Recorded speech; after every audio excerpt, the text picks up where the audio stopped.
of your dry ingredients and then you mix all your wet ingredients. You combine them together and make like a dough ball, and then you let it rest.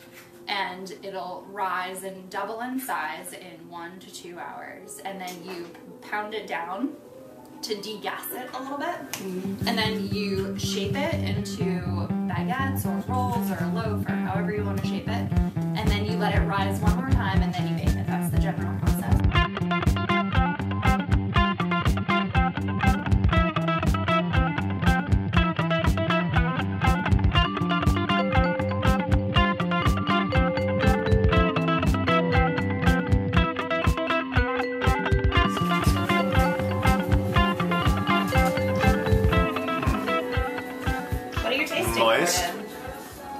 Moist, flavorful, rich, wholesome.